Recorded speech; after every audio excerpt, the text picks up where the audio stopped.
Chers amis, bienvenue à Bessan. Merci de participer à cette cérémonie qui est perpétuée tous les ans depuis le 2 février 1971 et conformément aux engagements qui avaient été pris.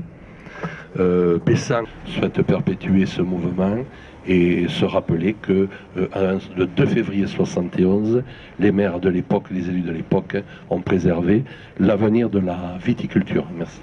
Mes chers collègues, mesdames, messieurs, chers amis, Jean Sénégas ne peut être parmi vous aujourd'hui, mais je crois qu'il a donné un message à monsieur le maire de Pumisson qui va nous en donner lecture.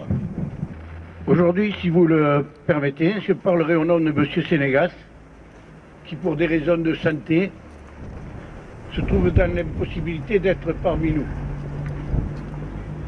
Depuis le 2 février 1971, il n'a jamais manqué à ce renouvellement. Il croyait bien qu'il en est très peiné. Il m'a donc écrit un petit texte et m'a demandé d'être son porte-parole. Merci à monsieur le maire de Pumisson de vouloir être mon porte-parole. Merci à vous tous. Aujourd'hui, le 2 février 2013, est une date historique. En effet, depuis 41 ans, les maires, comme chaque année, vont renouveler le serment d'Assas. Armand Billac, qui était présent avec moi lorsque nous ouvrîmes les portes du pavillon populaire. Aujourd'hui, 42 ans après, son petit-fils Christian Billac est élu président des maires. Cet honneur rejaillit sur nous tous, car il permet à une nouvelle génération de prendre en main le serment d'Assas. Celui-ci a permis à l'ensemble des maires ruraux d'avoir toujours en mémoire la défense du monde rural, la défense de la famille, la défense du travail, de l'agriculture et la défense de nos forêts. Cela, Christian, c'est toi qui en as maintenant la charge. Aussi, je voudrais dire de façon solennelle l'honneur que je ressens, car je sais que tu seras celui qui continuera, comme les anciens, à respecter et faire respecter le serment d'Assas. Le serment d'Assas a connu bien des péripéties. On a volé son drapeau, on nous a critiqués, mais tant à Bruxelles, à Strasbourg qu'à Paris, nous avons marqué notre présence derrière notre drapeau.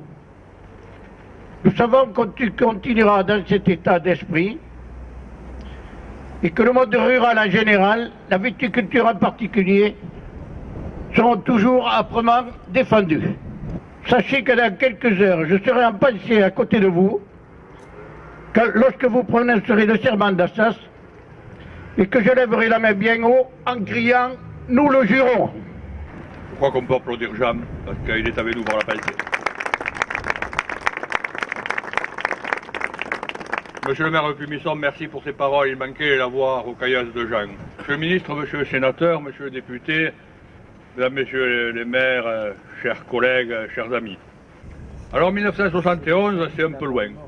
Et en déposant cette gerbe, je pensais à tous ceux, à tous ces maires que j'ai connus en début de mandat, tous ces maires qui nous ont quittés et qui étaient l'âme du 2 février. Ils n'ont pas tous disparu. Et je suis vraiment heureux d'avoir à mes côtés Jean Toudon. C'est lui qui avait grimpé à la façade pour accrocher le drapeau. Et Jean est parmi nous. Et ça me fait chaud au cœur, Jean, que tu sois ici. Jean Sénégas n'est pas là, mais on l'a vu, il pense toujours au serment d'Assas. Alors 1971, c'est quoi? C'est une crise viticole, un marché totalement désorganisé. C'est un effondrement des cours et c'est à Montpellier une énorme manifestation des viticulteurs. Énorme manifestation, pourquoi? Parce qu'en 1971, l'Hérault est un département viticole. Nos communes sont des communes viticoles. Aujourd'hui aussi, elles sont des communes viticoles, mais pas comme en 1971.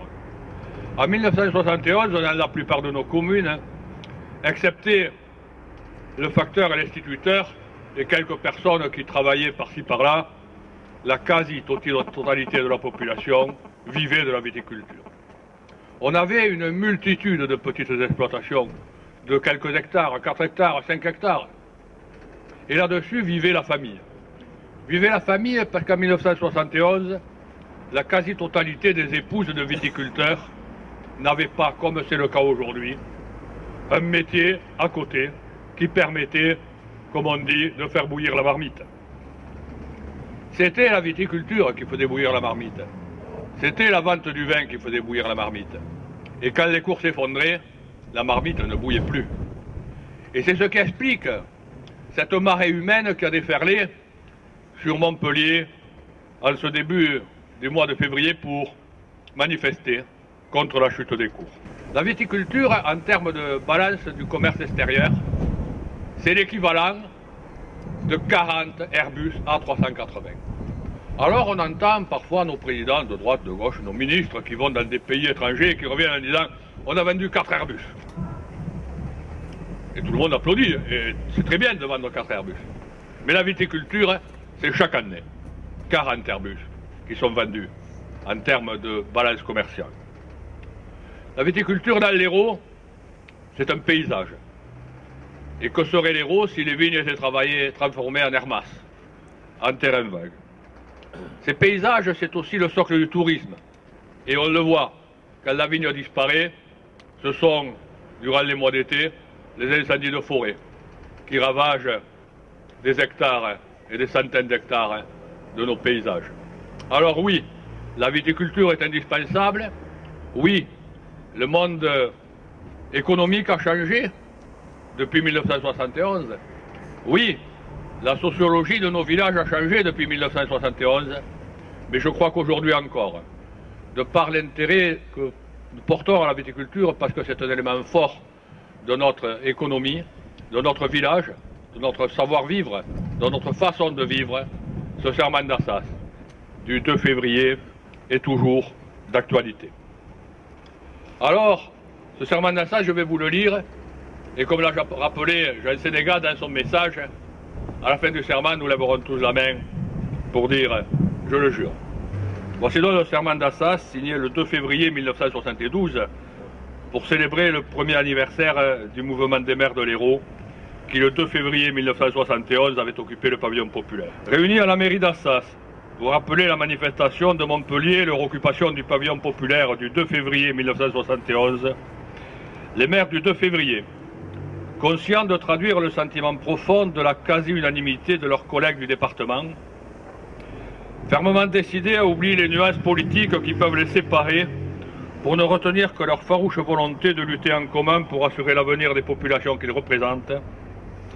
Certains qu'en défendant le vin, ils travaillent pour une juste cause et sauvegardent toute l'économie du département, prennent l'engagement de rester unis pour soutenir totalement et de toutes leurs forces avec la profession de l'agriculture et tout particulièrement la viticulture, victime d'une politique gouvernementale qui cherche à déshonorer par une médisance sans répit et la ruiner par une série de décrets et de lois particulièrement nocifs, tant sur le plan national qu'à l'échelle d'un marché complètement défiguré. Voilà le serment d'Assas. Je vous demande de lever la main et de dire « je le jure ». Je le jure. Merci. Voilà donc ce serment d'Assas, un an après l'occupation du pavillon populaire. Pourquoi l'occupation du pavillon populaire? Parce que, à la fin de la manifestation, Raoul Bayou et d'autres maires, mon grand-père a été cité, Jean Toudon, l'ancien maire de Bessam, ont considéré qu'ils ne pouvaient pas retourner dans leur village après avoir reçu le camouflet de monsieur le préfet qui avait refusé de le recevoir. Et ils ont dit, on ne peut pas rentrer dans nos villages comme ça, nous allons occuper le pavillon populaire. Et en quelques mots, Jean, tu vas nous rappeler ça. Il y avait à l'époque une association des maires du Biterrois où, toute option politique confondue, nous avions décidé d'aller tous dans la même direction et faire en sorte que, par nos actions communes, nous arrivions à amener un peu plus de bien-être à nos populations. Le préfet en question, puisqu'il faut revenir à la cérémonie du 2 février, le préfet en question nous avait envoyé une lettre du dithyrambique en nous disant « ou bien vous la fermez, ou bien je vais vous faire pampagne sur le cucu ». C'était intolérable.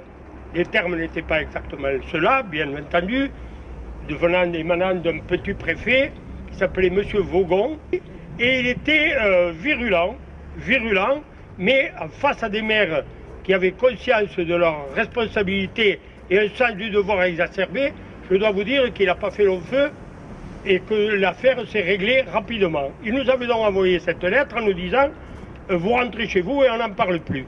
Nous avions une réunion au pavillon populaire et les maires se sont divisés un petit peu, je dois dire. Il y avait les maires du Montpellierin qui n'avaient pas, si vous voulez, la cohésion qu'avaient les maires du Biterrois à travers leur association. Ceux-là sont partis alors qu'ils n'étaient pas très loin de leur domicile, mais nous, les Biterrois, nous sommes restés, nous étions un peu plus loin, et il y avait avec nous une foule de maires du Minervois, ces maires du Far West, comme je les appelais à l'époque. Et nous avons mangé, je dois dire que, comme des humains responsables, nous avons mangé à midi, et c'est à ce moment-là qu'a germé cette idée de faire quelque chose.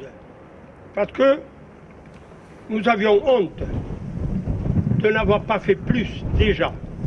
Alors, on s'est dirigé, on a fini de manger, puis on s'est dirigé.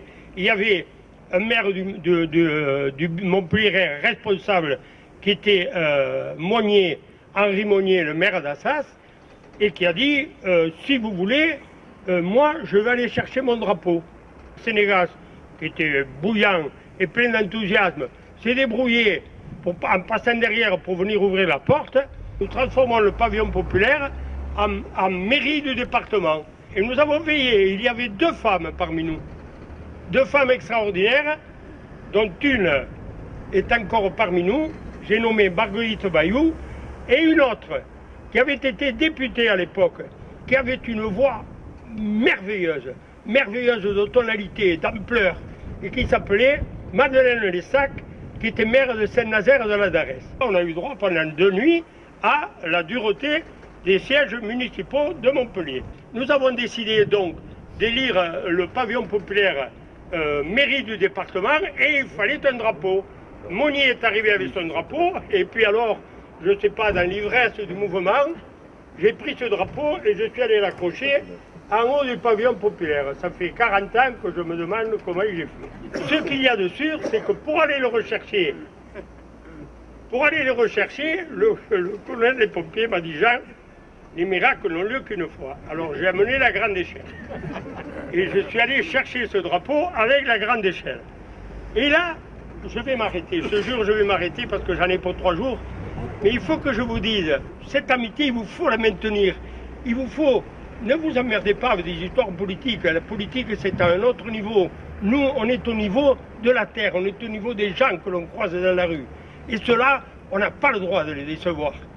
Et ils s'en foutent pas mal que vous ayez des raisonnements par ailleurs. C'est sur votre action de tous les jours qu'ils vont vous juger. Et bien là, ce soir-là, il y avait...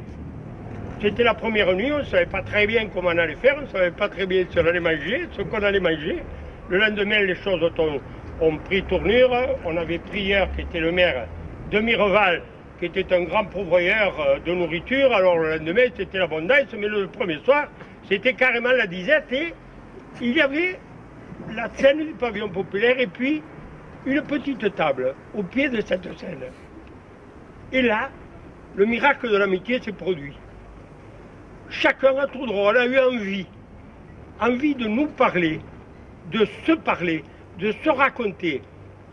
Et ça a été un moment extraordinaire où tout le monde s'est mis nu pour apparaître vraiment tel qu'il était. Et je me rappelle toujours, il y avait avec nous Achille Gauche, que vous avez connu, puisque Achille Gauche, c'était Achille, c'était Momon Escande, c'était Emmanuel Maffre, c'était l'ossature du mouvement des jeunes viticulteurs. Et il était là en qualité d'adjoint au maire de Paillès.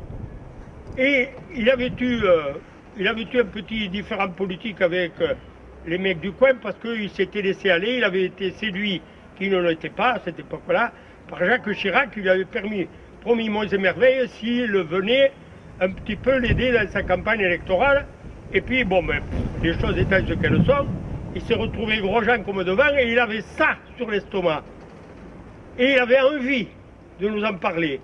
Et il s'est confessé comme ça, en disant, j'ai eu tort. Et là, le deuxième miracle, on a entendu cette voix fabuleuse de Marguerite Lessac qui disait « Achille, ça suffit. Nous, on t'a pardonné. » Et ça, c'est l'esprit des maires du 2 février. C'est cet esprit que, bon, je suis là, le seul, le dernier. Il y en a d'autres qui ne sont pas morts encore, mais vous savez, à l'heure actuelle, des maires du 2 février, on m'a rappelé tout à l'heure que mon ami Lapalu était encore parmi nous, mais les maires du 2 février, c'est l'ancien maire d'Oupia, Jean Sénégal, dont vous l'avez lu le texte, Marguerite Bayoux et moi, le dernier carré, comme on disait autrefois. Cet esprit, gardez-le, développez-le, et il vous sauvera de bien des vicissitudes.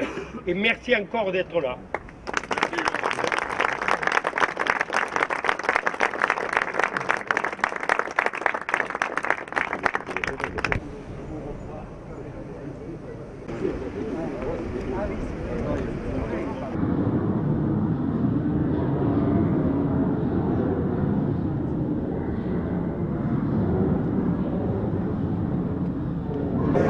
À l'occasion de cette manifestation, et pour remercier l'association des maires dont son président d'avoir choisi Bessan, nous lui remettons à Christian Billac, président des maires de l'Hérault, le trophée de la commune de Bessan.